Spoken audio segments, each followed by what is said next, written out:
ॐ गणेशाय नमः। ॐ श्री उमामहेश्वराय नमः। संक्षिप्त श्री पद्मपुराण षष्ठी खंड। पार्वती जी का जन्म, मदन दहन, पार्वती जी की तपस्या और उनका भगवान शिव के साथ विवाह।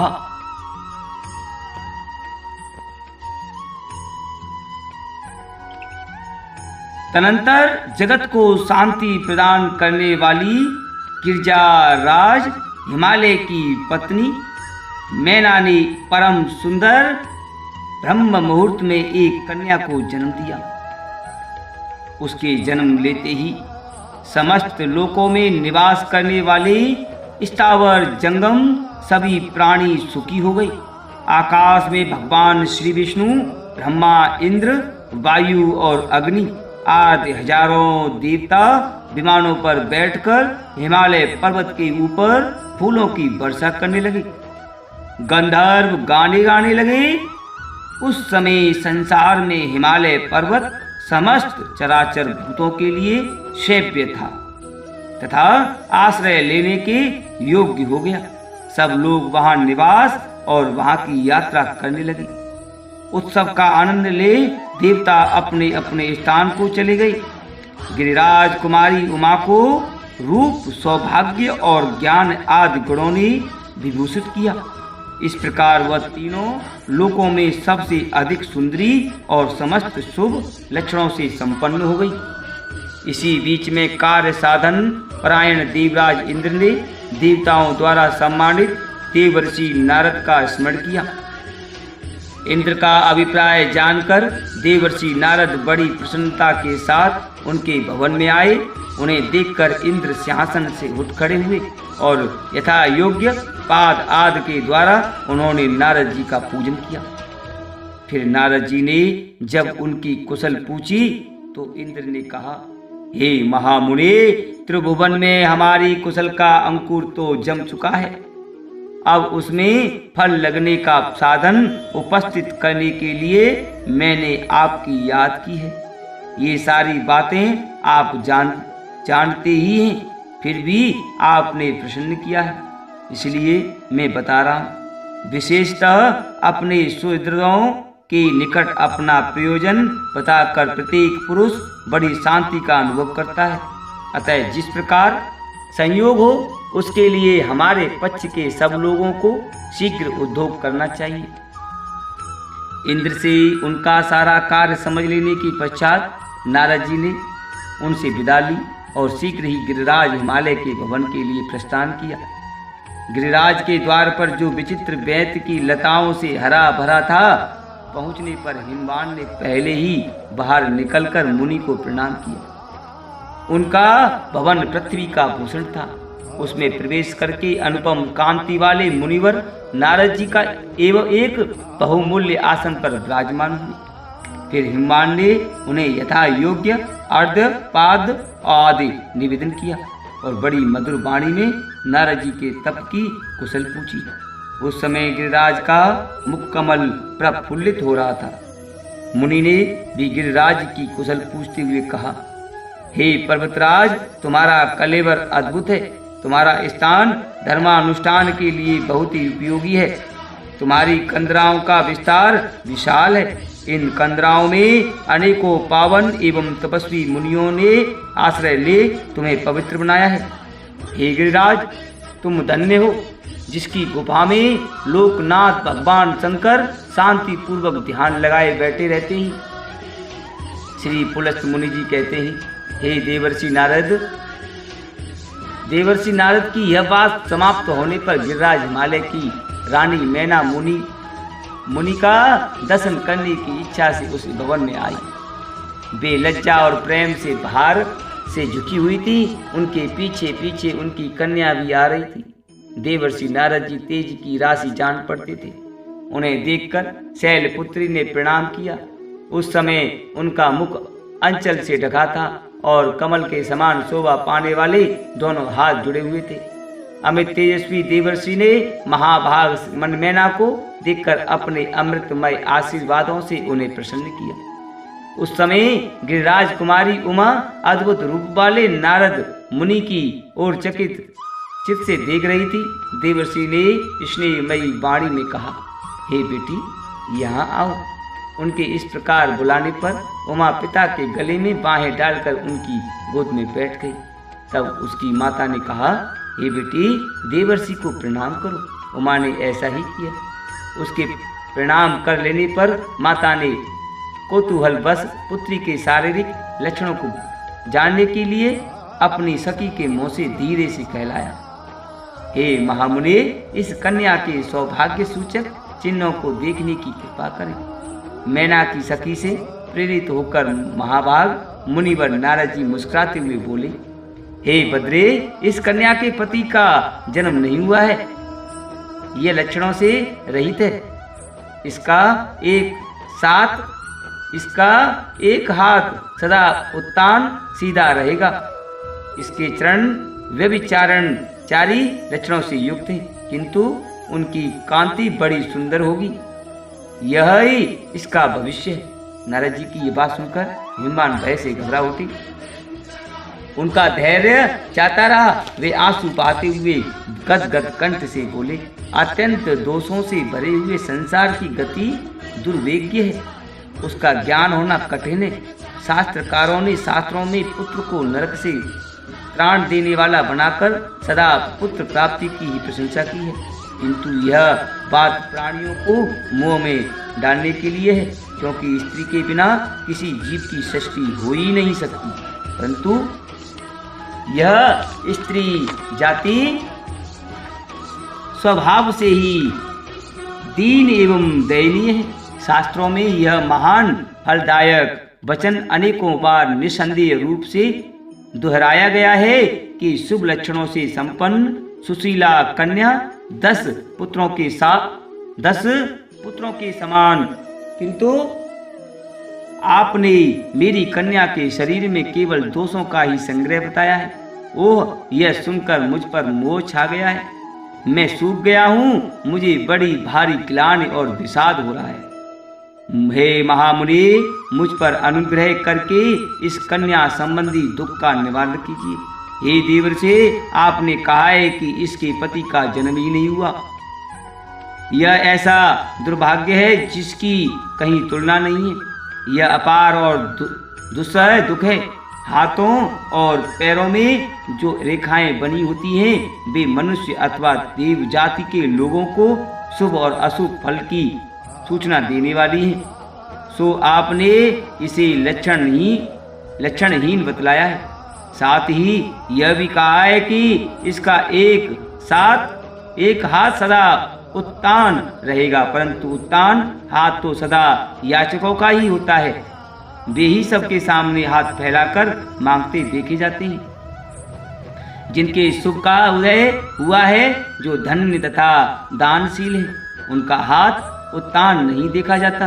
आपने इसकी उत्तम कांति बताने के साथ ही यह भी कहा है कि इसके चरण व्यभिचारी लक्षणों से युक्त हैं। अतः हे महामुनि, उस चिन्ह से भी मुझे कल्याण की आशा नहीं जान पड़ती। नारद जी बोले, हे गिरिराज, तुम तो अपार हर्ष के स्थान में दुख की बात कर रहे हो। अब मेरी यह बात तो सुनो। मैंने पहले जो कुछ कहा था वह रहस्यपूर्ण था। इस समय उसका स्पष्टीकरण करता हूँ। एकाग्रचित होकर श्रवण करो। हे हिमाचल, मैंने जो कहा था कि इस देवी के पति का जन्म नहीं हुआ है, सो ठीक ही है। इसके पति महादेव जी हैं। उनका वास्तव में जन्म नहीं हुआ है। वे अजन्मा हैं। भूत, भविष्य और वर्तमान जगत की उत्पत्ति के कारण वे ही हैं। वे सबको शरण देने वाले हैं एवं शासक, सनातन, कल्याणकारी और परमेश्वर हैं। यह ब्रह्मांड उन्हीं की संकल्प से उत्पन्न हुआ है। ब्रह्मा जी से लेकर स्थावर पर्यंत जो यह संसार है, वह जन्म, मृत्यु आदि के दुख से पीड़ित होकर निरंतर परिवर्तित होता रहता है, किंतु महादेव जी अचल और स्थिर हैं। वे जात नहीं जनक हैं। पुत्र नहीं पिता हैं, उन पर बुढ़ापे का आक्रमण नहीं होता। वे जगत के स्वामी और आदि व्याधि से रहित हैं। इसके सिवा जो मैंने तुम्हारी कन्या को लक्षणों से रहित बताया है, उस वाक्य का ठीक ठीक विचारपूर्ण तात्पर्य सुनो। शरीर के अवयवों में जो चिन्ह या रेखाएं होती हैं, वे सीमित आयु, धन और सौभाग्य को व्यक्त करने वाली होती हैं, परंतु जो अनंत और अप्रमेय है, उसके अमित सौभाग्य को सूचित करने वाला कोई चिन्ह या लक्षण शरीर में नहीं होता। हे महामते, इसी से मैंने बतलाया है कि इसके शरीर में कोई लक्षण नहीं है। इसके अतिरिक्त जो यह कहा गया है कि इसका एक हाथ सदा उत्तान रहेगा, उसका आशय यह है, वर देने वाला हाथ उत्तान होता है। देवी का यह हाथ वर मुद्रा से युक्त होगा। यह देवता, असुर और मुनियों के समुदाय को वर देने वाली होगी, तथा जो मैंने इसके चरणों को उत्तम कांति और व्यभिचारी लक्षणों से युक्त बतलाया है, उसकी व्याख्या भी मेरे मुंह से सुनो।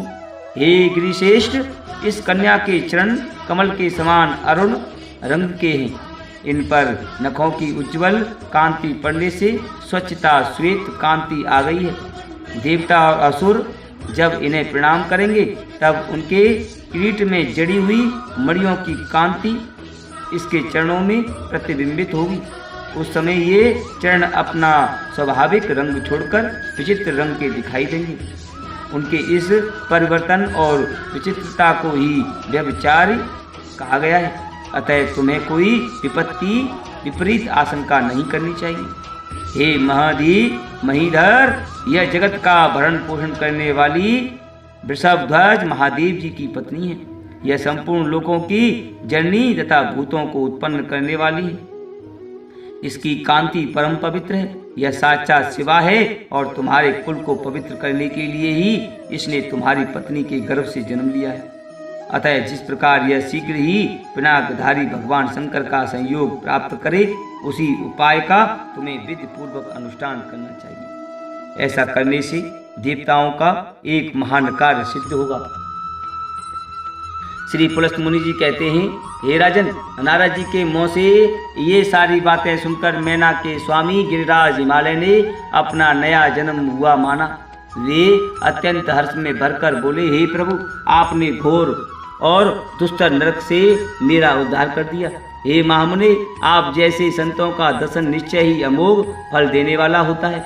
इसलिए इस कार्य में मेरी कन्या के विवाह के संबंध में आप समय समय पर योग्य आदेश देते रहे, जिससे यह कार्य निर्विघ्नता पूर्वक संपन्न हो सके। गिरिराज के ऐसा कहने पर नारद जी हर्ष में भरकर बोले, हे शैलराज, सारा कार्य सिद्ध हो समझो। ऐसा करने से ही देवताओं का भी कार्य होगा और इसी में तुम्हारा भी महान लाभ है। यूँ कहकर नारद जी देवलोक में जाकर इंद्र से मिले और बोले, हे देवराज इंद्र, आपने मुझे जो कार्य सौंपा था उसे तो मैंने कर दिया, किंतु अब कामदेव के बाणों से सिद्ध होने वाले योग्य कार्य उपस्थित हुआ है।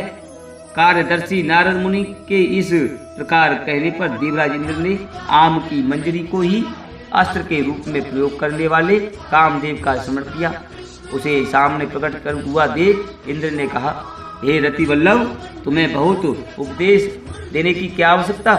तुम तो संकल्प से ही उत्पन्न हुए हो, इसलिए संपूर्ण प्राणियों के मन की बात जानते हो। स्वर्गवासियों का प्रिय कार्य करो। हे मनोभव, गिरिराज कुमारी उमा के साथ भगवान शंकर का शीघ्र संयोग कराओ। इस मधु मास चैत्र को भी साथ लेते जाओ और तथा अपनी पत्नी रति से भी सहायता लो। कामदेव बोला, हे देव, यह सामग्री मुनियों और दानवों के लिए तो बड़ी भयंकर है, किंतु इससे भगवान शंकर को बस में करना कठिन है। इंद्र ने कहा, हे रतिकांत, तुम्हारी शक्ति को मैं जानता हूँ। तुम्हारे द्वारा इस कार्य के सिद्ध होने में तनिक भी संदेह नहीं है। इंद्र के ऐसा कहने पर कामदेव अपने सखा मधु मास को लेकर रति के साथ तुरंत ही हिमालय के शिखर पर गया। वहां पहुंचकर उसने कार्य के उपाय का विचार की करते हुए सोचा कि महात्मा पुरुष निष्कंपन अपिचल होते हैं, उनके मन को बस में करना अत्यंत दुष्कर कार्य है। उसे पहले ही क्षुब्ध करके उसके ऊपर विजयी पाई जाती है। पहले मन का संशोधन कर लेने पर ही प्राय सिद्धि प्राप्त होती है। मैं महादेव जी के अंतःकरण में प्रवेश करके इंद्रिय समुदाय को व्याप्त कर रमणीय साधनों के द्वारा अपना कार्य सिद्ध करूंगा। यह सोचकर कामदेव भगवान भूतनाथ के आश्रम पर गया। वह आश्रम पृथ्वी का सारभूत स्थान जान पड़ता था। वहां की वेदी देवदारू के वृक्ष से सुशोभित हो रही थी। कामदेव ने, जिसका अंतकाल क्रमशः समीप आता जा रहा था, धीरे धीरे आगे बढ़कर देखा भगवान शंकर ध्यान लगाए बैठे हैं। उनके अर्ध खुले नेत्र अर्ध विकसित कमदल के समान शोभा पा रहे हैं। उनकी दृष्टि सीधी एवं नासिका के अग्रभाग पर लगी हुई है। शरीर पर उत्तरीय के रूप में अत्यंत रमणीय व्याघ्र चम्र लटक रहा है। कानों में धारण किए हुए सर्पों के फनों से निकली हुई कार की आंच से उनका मुख पिंगल वर्ण का हो रहा है। हवा से हिलती हुई लंबी लंबी जटाएं उनके कपोल प्रांत का चुंबन कर रही हैं। वासुकी नाग का यज्ञोपवीत धारण करने से उनकी नाभि के मूल भाग में वासुकी का मुख और पूंछ सटे हुए दिखाई देते हैं। वे अंजलि बांधे ब्रह्म के चिंतन में स्थिर हो रही और सर्पों के आभूषण धारण की हुई। तदनंतर वृक्ष की शाखा से भ्रमर की भांति झंकार करते हुए कामदेव ने भगवान शंकर के कान में होकर हृदय में प्रवेश किया। काम का आधारभूत वह मधुर झंकार सुनकर शंकर जी के मन में रमण की इच्छा जागृत हुई और उन्होंने अपनी प्राण वल्लभा दक्ष कुमारी सती का स्मरण किया। तब स्मरण पथ में आई हुई सती उनकी निर्मल समाधि भावना को धीरे धीरे लुप्त करके स्वयं ही लक्ष्य स्थान में आ गई और उन्हें प्रत्यक्ष रूप में उपस्थित सी जान पड़ी। फिर तो भगवान शिव उनकी सुध में तन्मग्न हो गए। इस आकस्मिक विधन के उनके अंतकरण को आवृत कर लिया। देवताओं के अधीश्वर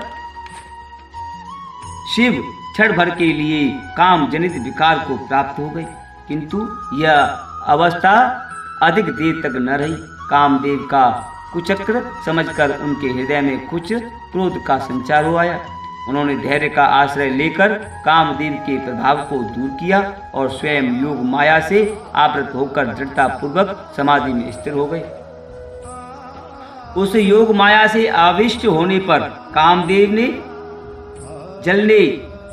जलने लगा। अतः वह वासनामय व्यसन का रूप धारण करके उनके हृदय से बाहर निकल आया।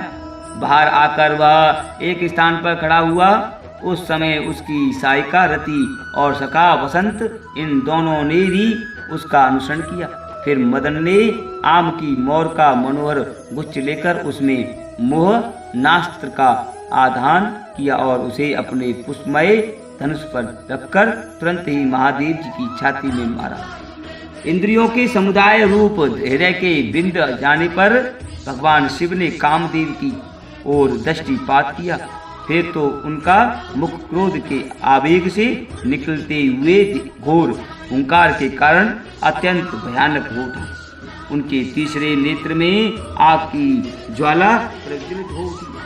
रौद्र शरीरधारी भगवान रुद्र का वह नेत्र ऐसा भयंकर दिखाई देने लगा मानो संसार का संहार करने के लिए खुला। मदन पास ही खड़ा था। महादेव जी ने उसे नेत्र को फैलाकर मदन को ही उसका लक्ष्य बनाया। देवता लोग त्राही त्राही कहकर चिल्लाते ही रह गए और मदन उस नेत्र से निकली हुई चिंगारियों में पड़कर भस्म हो गया। कामदेव को दग्ध करके वह आग समस्त जगत को जलाने के लिए बढ़ने लगी।